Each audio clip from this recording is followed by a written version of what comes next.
Eu acho que é bom o senhor explicar a diferença que tinha da isenção, dessa lei de isenção do IPTU antes e agora. Quais foram as diferenças e o que foi acrescentado na lei? Na realidade, a Câmara de Taboão da Serra, após o recesso, ao meu ver, iniciou com o pé direito. Tratamos de um tema de uma lei que traz justiça social àquelas pessoas mais carentes do município. No Código Tributário Municipal, nós já previa a isenção do IPTU para aposentados e pensionistas, com uma série de critérios objetivos que realmente aferisse a necessidade daquele contribuinte em requerer esse benefício. Mas havia alguns problemas que nós precisávamos corrigir, e esse foi o intuito da lei que é de minha autoria. Primeiro, o contribuinte que tinha direito a essa isenção era somente aquele aposentado ou pensionista. O beneficiário do LOA, que é um benefício de assistência social, que tem uma idade até mais avançada do que um aposentado e que recebe, no máximo, um salário mínimo, esse não poderia fazer o pedido de isenção de IPTU.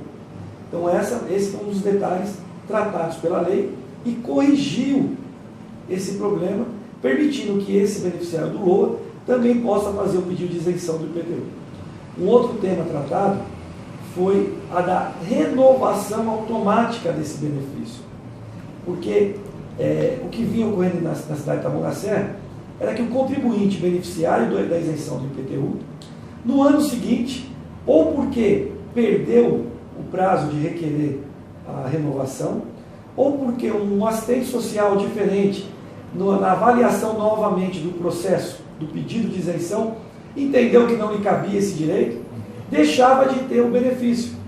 E evidentemente que o valor do IPTU, ele pesa no orçamento familiar, principalmente das pessoas beneficiadas por esse programa, que são pessoas carentes, são senhores, senhoras, aposentados, pensionistas, que não têm como pagar o tributo.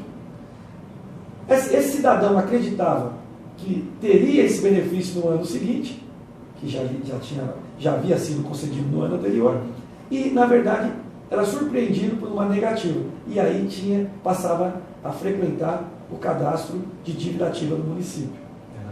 Então, nós corrigimos esse problema, permitindo que a renovação seja muito mais facilitada.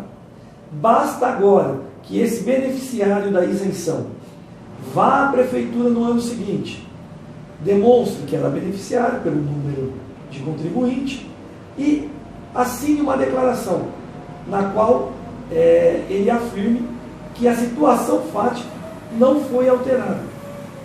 Então, automaticamente o benefício será estendido para aquele ano em exercício. E assim sucessivamente. Então, foi um avanço muito grande. A gente protege aí uma camada da sociedade que necessita da proteção do Estado. E por fim, que foi um avanço, ao meu ver, muito importante na legislação, é permitir que aquele contribuinte que se encontre na situação de aposentado, pensionista ou beneficiário do LOA, que se encontre com débito anterior com a prefeitura, possa requerer a isenção para os anos seguintes. Se é fato que ele tem esse direito no exercício seguinte, nós não podemos impedi-lo por conta de uma situação pretérita.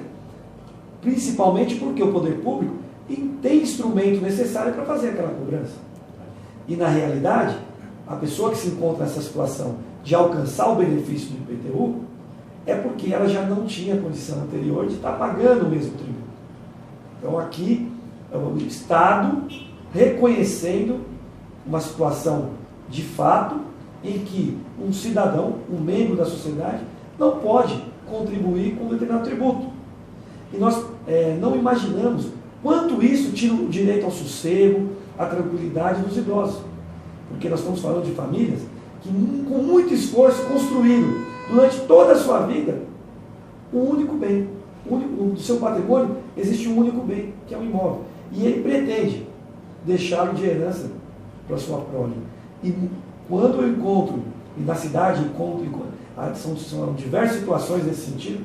Nós encontramos senhores e senhoras desesperados, porque se enquadram em todos os requisitos legais, mas não podem solicitar isenção por conta de um débito passado. Então também essa situação foi corrigida. Eu acredito que o município dá um avanço muito grande a favor da sociedade taponense, porque não há justiça social, não há democracia que se sustente se você não proteger todas as camadas da sociedade.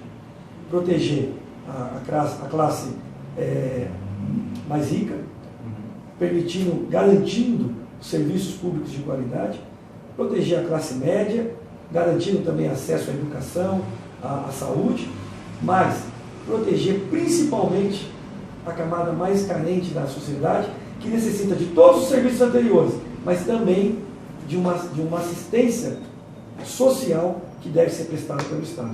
Então eu acredito que a Câmara andou bem, a lei foi debatida com o Executivo, com exceção da última parte, que é essa possibilidade de se pedir o benefício, mesmo com débito anterior, mas acredito que o prefeito vai analisar também sob o ângulo da justiça social e não haverá veto nesse projeto, e o mais cedo possível, porque é importante alertar todos os contribuintes que estavam na certa, que o prazo para pedir a isenção, e se Deus permitir, com a aprovação, com a sanção dessa lei, também da renovação automática, se encerra em 30 de setembro desse ano. Então, os contribuintes aí procurem o Atende, façam um requerimento e que possam, aqueles que têm direito, alcançar o benefício. Ótimo. Fechou?